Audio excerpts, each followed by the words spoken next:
El artículo de Edgardo Mosca, Apuntes sobre el kirchnerismo, tiene algunas cosas similares al que yo hice, que motivó un debate tremendo en la tecla etnia, que Conrado Yacenza tuvo que intervenir para moderar un poco, porque se había armado tuve muchas a favor y algunas provocaciones, digamos, porque bueno, puse operativo en marcha Peronismo sin Cristina, y algunos creían que estábamos tirando el mausoleo de Perón abajo, digamos, y no era esa la intención, digamos. A uno lo cargaba, bueno, estoy trabajando en un libro Perón y Kirchner que no sé si lo voy a hacer, porque políticamente tiene que hacer un equilibrio, pero bueno, si me ven algunas cosas, me mandan a San Juan a laburar con Gioja el trabajo forzado, digamos, si me escuchan decir algunas cosas que pienso sobre la necesidad de que el kirchnerismo sea la etapa superior del peronismo, digamos. Y acá Mosca, en Apuntes sobre el kirchnerismo, va sobre ese tema, digamos. O sea, este concepto de la contingencia, digamos, que es de Althusser, que también lo podíamos haber visto, un pensador marxista, y Laclau, digamos, es una cosa que ocurre por determinadas circunstancias, una contingencia, ¿no? ¿Sí? Pongamos como ejemplo, Argentina, a diferencia de otros países de América Latina, tiene este tipo de comportamientos y realidades, ¿no? El famoso, por ejemplo, de la dictadura militar. La dictadura militar cae por Malvinas o por la lucha popular. Por la lucha popular. No. El 31 de marzo. Bueno, lo podemos discutir ahí. Bueno, dejémoslo. En realidad, es una respuesta con... despacito para que no se escuche. Bueno. Con todo respeto, a ver, lo que dicen por lucha popular para quedar bien, nadie se lo cree eso. Bueno, ahí vamos. Ahora, después la seguimos. Realmente dicen que gracias a ello logramos la democracia. Claro. Mosca dice, la emergencia del kirchnerismo no fue producto de la lucha popular. Y en realidad con ese concepto, como fue en Brasil, como fue en Venezuela, y en realidad con ese concepto está de alguna manera poniéndose en una posición similar a la que yo por lo menos tengo, que el 2001 fue un movimiento, un disgregado, donde, bueno, como todos sabemos, los que cuidaban su bolsillo, los ahorros, después se separaron de los que peleaban por el techo, por el trabajo, por el salario, por sus derechos, ¿no? Entonces hubo una separación ahí entre una clase media, media alta, y la clase media baja y pobre, digamos. Cuando fueron los que peleaban por todo eso, se fueron los de... Claro, ya se fueron, se abandonaron, lo dejaron solo, digamos. Entonces, el kirchnerismo, no sé si fue producto de una lucha popular, fue producto de un momento histórico muy crítico donde nadie quería agarrar. Y bueno, Eduardo Duhalde, nadie, Reutemann no se animaba, De la Sota no se animaba, o Duhalde no lo quería De la Sota, lo prefirió a Kirchner, y De la Sota no medía, en realidad me acuerdo, perdón, no. Y entonces sale Kirchner, y por suerte, entonces Mosca dice, tampoco, no midió Kirchner. No medía, pero después ganó con el 22-23, ganaba en segunda vuelta, más por antimenemismo que por pro-kirchnerismo. Yo no voté a Kirchner, pero ahí lo hubiese votado. Sí. Claro, pero más por antimenemismo, o sea, más por anti que por pro, digamos. Entonces nace Lueco, digamos, nace Chueco. Claro, ¿no? Nace, claro. Chirolita de Duhalde. Ahí está la frase. Si estaba el sketch dice que hacía color, Virolita. No sé si te acordás. Sí. Después lo sacó. Sí, porque no daba, digamos, porque se ha demostrado una fortaleza Kirchner impresionante, digamos. Igual que me creo que lo hizo porque dejó que lo lleve Duhalde hasta ahí. Claro. Sí, por supuesto, todo político acepta. Mientras lo empujan. Había un contingente que sería de base el sufrimiento que no lo niega totalmente. Hay una parte que dice que tiene cierta base de consistencia el kirchnerismo, no es que es No, construyó la consistencia en 12 años. Claro. Construyó la consistencia. O sea, el que sea una contingencia no quiere decir que no podamos analizar su consistencia, sus componentes, sus alcances, todas esas cosas que las tuvo en un desarrollo de 12 años. Pero no nació nació con un partido justicialista que, como dice Moca, y yo comparto y hablo también en mi artículo, se acomodaba a las circunstancias existentes, digamos, se acomodaba, si no como Menem, como Duhalde, o como De la Sota, o como Cafiero, o como quien sea, pero se acomodaba a las circunstancias, digamos.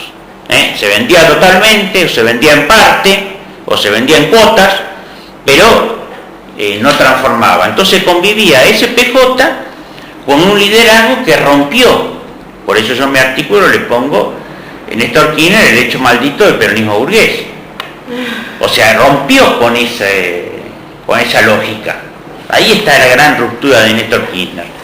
Claro, porque si en la lógica del desarrollo del peronismo siempre general comentaba están muy en sintonía con la situación internacional, con la Claro. internacional. Claro. En su momento era ¿cómo se llama? El estado de bienestar, que lo interpretó bien, Pero no lo interpretó, claro. lo desarrolló mejor que en otros países. Sí. Pero el error fue haber incorporado la clase trabajadora generó un hecho en el 45. Vinieron de los barrios y sueltos. Sí. De mayo. No. Fueron columnas organizadas. Organizadas. Entonces emergió un líder de la estrategia que ya venía trabajando Perón en ese sentido. Claro, desde el Pero en 43. el sentido ese del peronismo, Menem estuvo bien, porque la lógica del mundo era el neoliberalismo. Bueno. El fin del estado de bienestar. Y bueno, en ese sentido puede ser... Eso sería el tema discutible, claro. Claro, está el debate. O sea, el peronismo Da respuesta a se sube a la ola. y la situación del estado de El bienestar. peronismo ve la ola y se sube. Podría ser otra cosa. O los como dirigentes, el no el peronismo, el justicialismo, o lo que quedó como lo que fue siempre, la estructura del justicialismo, en general, ve la ola y se sube. Néstor Kirchner no tenía ola, claro, no tenía ola, o la vio y se tiró abajo de la ola, se abrió paso. Hizo abrir como hizo... Claro, abrió paso, abrió canales. Como yo siempre digo, el matrimonio igualitario abrió un canal, se enfrentó a la ola discriminatoria, a la ola. Realmente venía no el estado de bienestar, Claro, un neokeynesianismo, claro. ayornado a la época, y en ese sentido rompe una lógica. Rompe una lógica. Hubo cierto viento de cola, es verdad, pero no alcanzaba con ese viento de cola para hacer las transformaciones que hizo, porque el viento de cola se habla en términos monetarios, digamos, o sea, en términos de que si estamos en un mundo que no está en crisis, viene más plata, etcétera, etcétera. No es solo esta la lógica, sino que la lógica de Néstor Kirchner con su ruptura y Cristina después fue la de la soberanía política, la soberanía económica, los derechos, o sea, recomponer el mundo del trabajo, etcétera, etcétera. No es que cierren las cuentas. O sea, una cosa es el equilibrio financiero. Eso estamos de acuerdo. Y aparte el kirchnerismo, Néstor y Cristina lograron lo que la derecha siempre le demandaba al progresismo y a la izquierda, y al peronismo, que era populista y que nunca le cerraban las cuentas, que gastaba más de lo que entraba. En eso la batalla el kirchnerismo la ganó ampliamente porque le cerraron las cuentas, pagó sus deudas, hizo las cuentas bien, el cuadernito famoso de Néstor, que llevaba consigo, con todas las cuentas bien claritas de lo que tenía que pagar y lo que entraba. Bueno, todo eso, pero bueno, la contingencia es algo que tranquilamente, dice Moca, algo que tranquilamente pudo no haber existido. O sea, el kirchnerismo pudo no haber existido en la historia argentina. Esto es, o sea, fue una contingencia que tuvo sus límites y sus avances, pero hoy se muestra que la lucha sigue, digamos. No hay un cambio de situación revolucionario drástico por lo cual la historia que viene ya está marcada, sino hay que volver a redefinirla, digamos, hay que volver a construirla.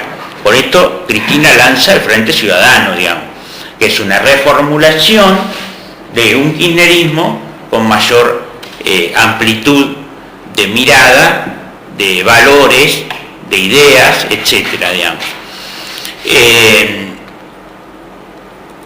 Dice Moca lo que decíamos, lo que llevó a Kirchner a la presidencia no fue un masivo giro revolucionario de la sociedad argentina, ni un brusco e instantáneo estallido de una memoria mítica del peronismo.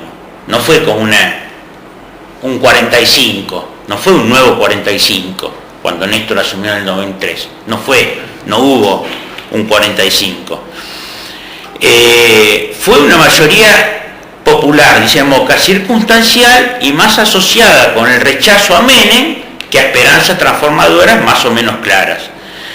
En pocas palabras, esto es lo claro que decíamos recién, el kirchnerismo nació del encuentro entre una estructura como la justicialista, que había dado muestras de que podía tener gobernabilidad, porque Duhalde logró, y hay que agradecérselo, la gobernabilidad, ¿no? Logró cierta gobernabilidad hasta que pasó lo de Constequi y Sanchichan, donde ahí se le puso sus límites. Ahí se vio que le era muy difícil y por eso él entrega anticipadamente llama elecciones.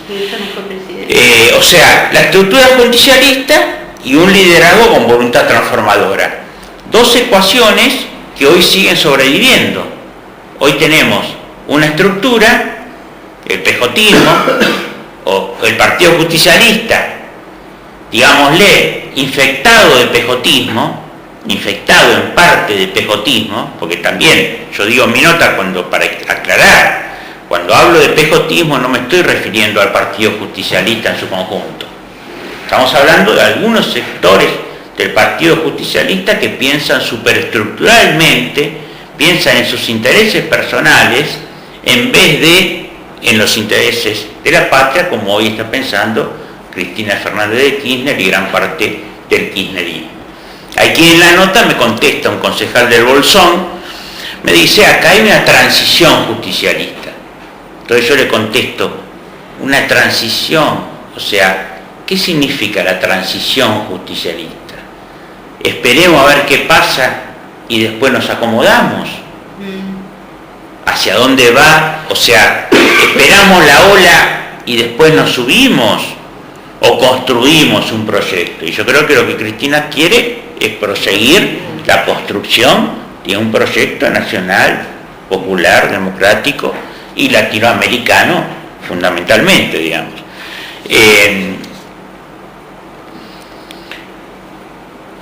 La transformación fue una oportunidad, digamos, era el encuentro contingente, dice Moca, para que tuviera consistencia.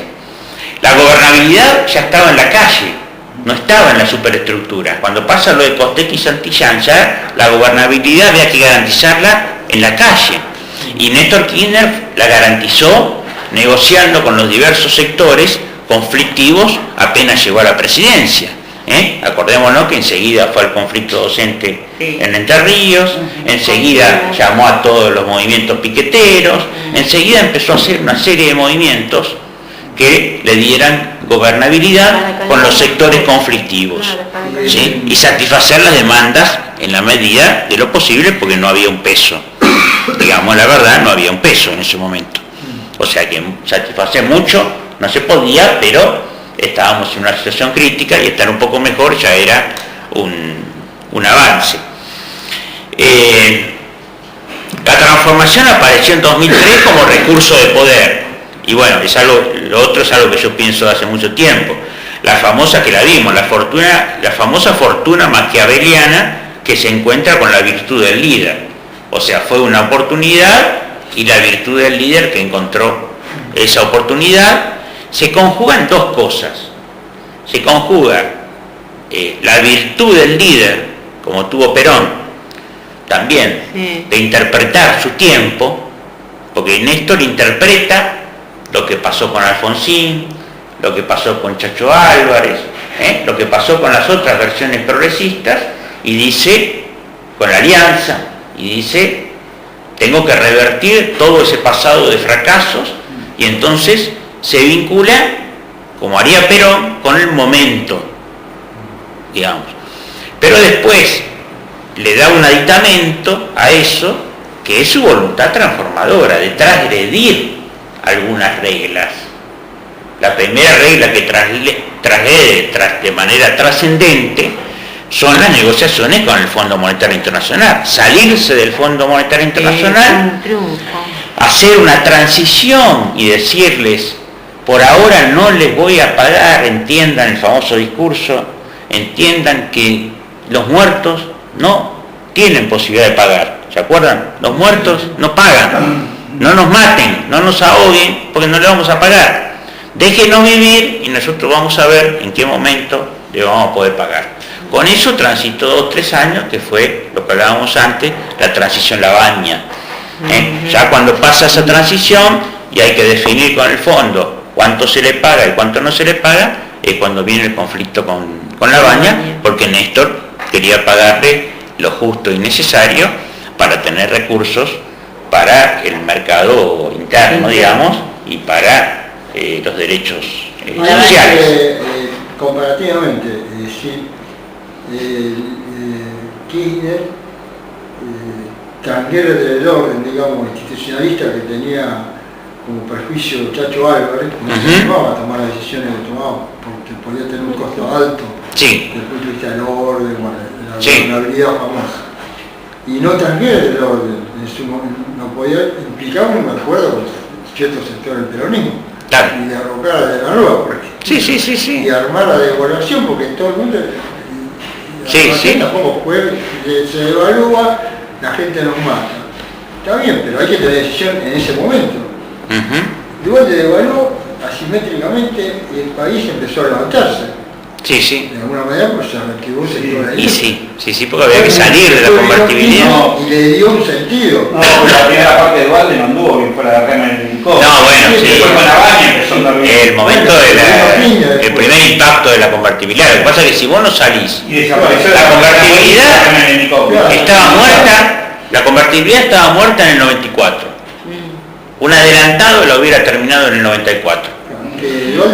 Estaba muerta. Alfonsín, Terraño, entre otros, decían que había que salir en el 96, que era el momento exacto, digamos, cuando ya se veía que la convertibilidad no daba para más. Ahí hubo problemas. Después ya del 96 al 99 tuvimos todos los costos que nos trajo la convertibilidad, que después se tuvieron que pagar con la devaluación asimétrica y con la gestión de Remes-Lennikov, que termina siendo mal visto, pero que es el que tiene que hacer el trabajo sucio, porque no había otra. Desapareció la política argentina. Claro, no había otra, digamos, un mártir que quedó, tampoco era un revolucionario, digamos, era un economista normal, pero que tuvo que hacer el trabajo sucio, y Dualde fue el único que se animó.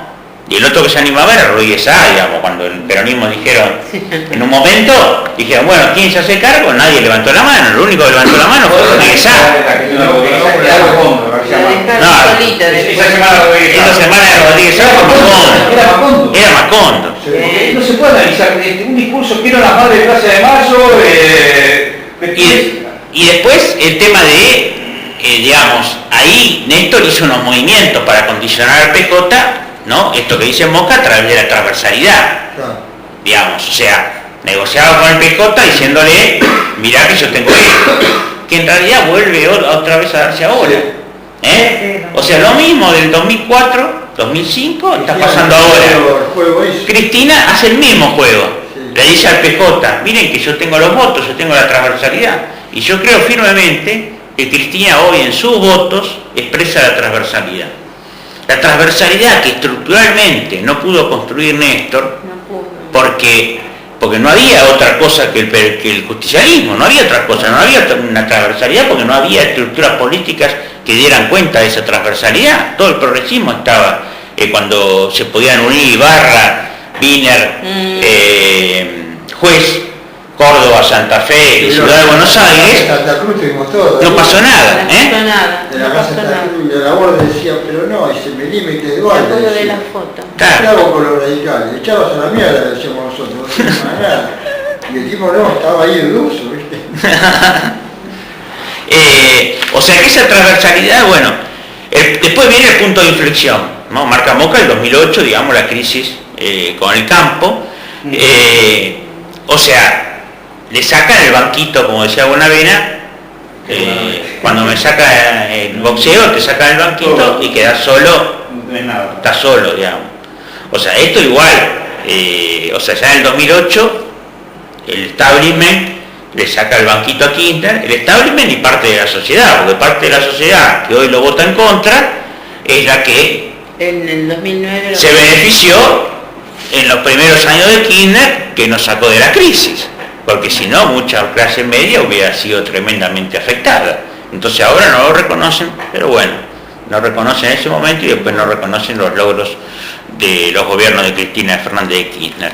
Pero bueno, ahí ya lo tenían pensado. Está la anécdota de Kirchner con Mañeto, cuando le dice,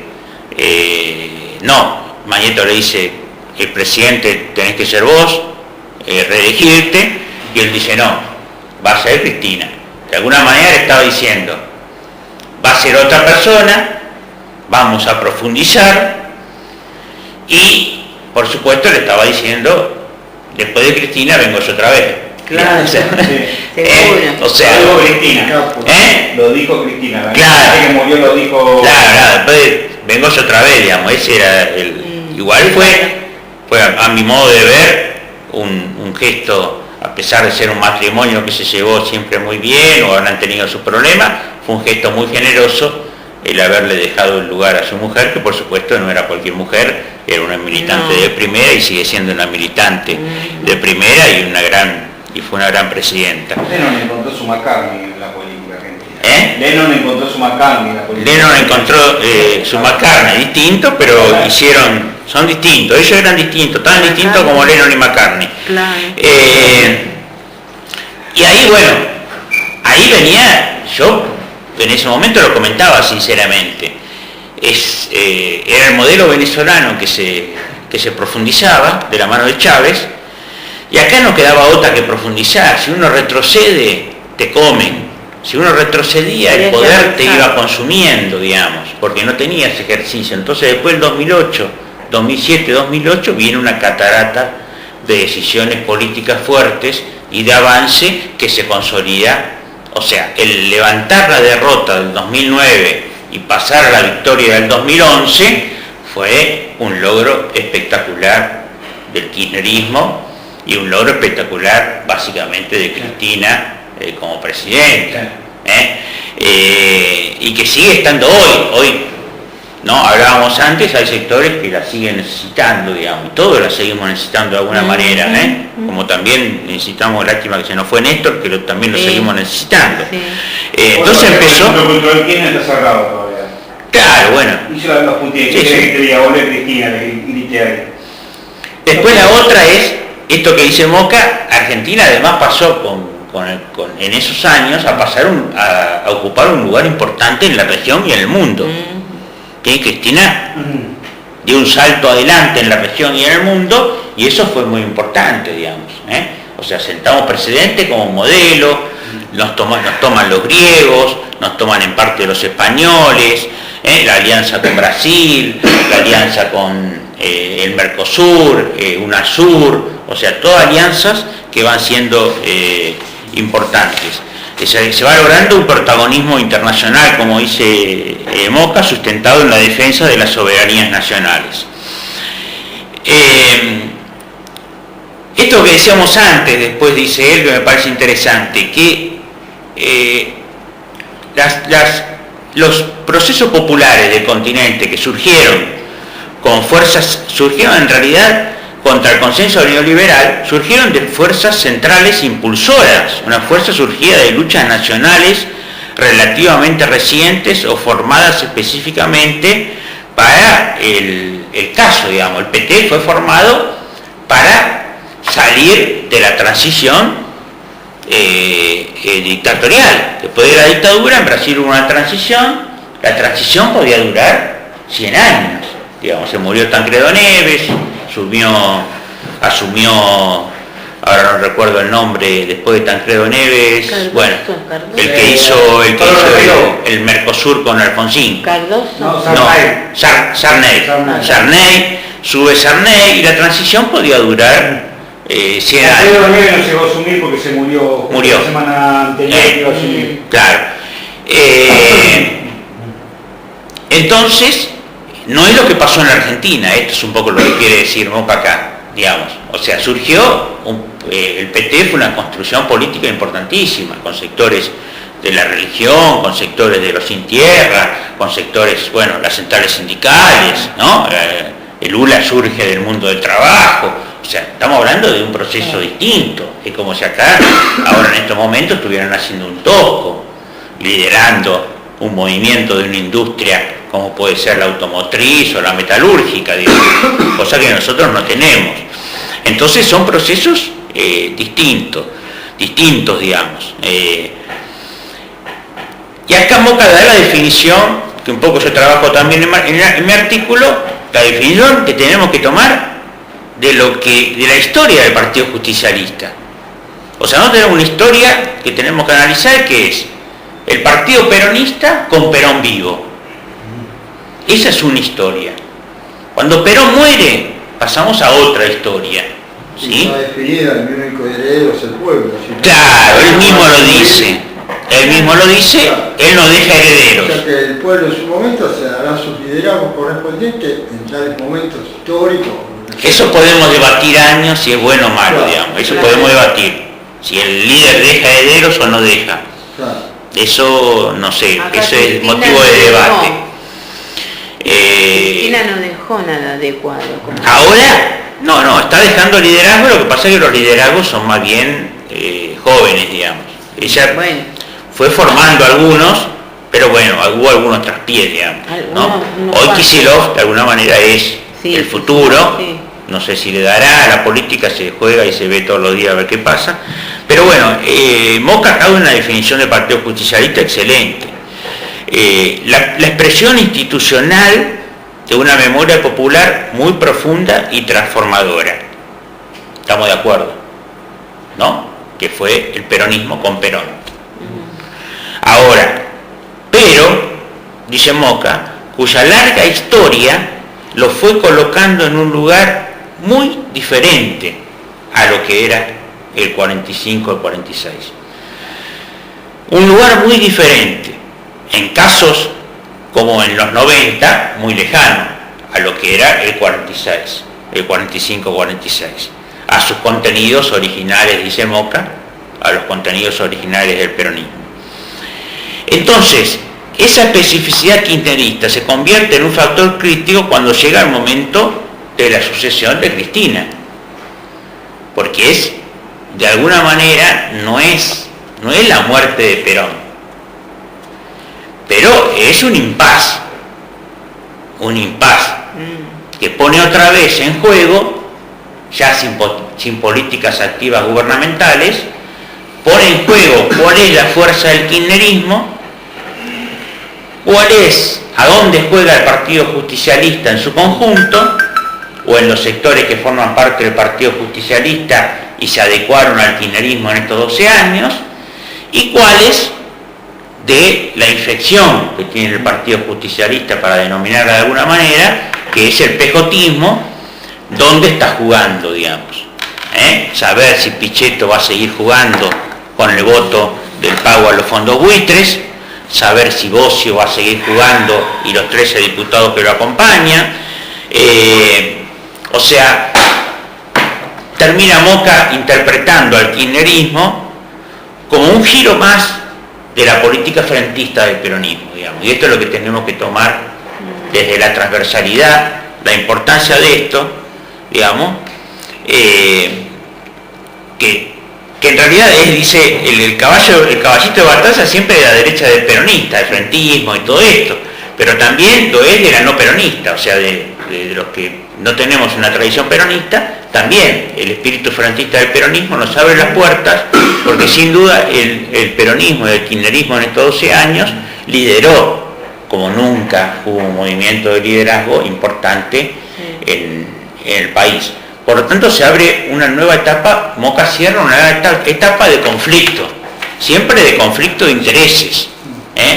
Hay conflicto ideológico por arriba, pero por abajo hay un campo de batalla que es un conflicto de intereses entre los caudillos provinciales, los intendentes de la provincia de Buenos Aires, Cristina, la Cámpora, los bloques de diputados bonaerenses, o sea, esa amalgama, ver si existe. Por eso yo creo, colocaba en mi artículo, un poco para cerrar, colocaba en mi artículo que el Frente Ciudadano, más que una nueva formulación contra las corporaciones, es una formulación de Cristina para enfrentar los movimientos del pejotismo, digamos.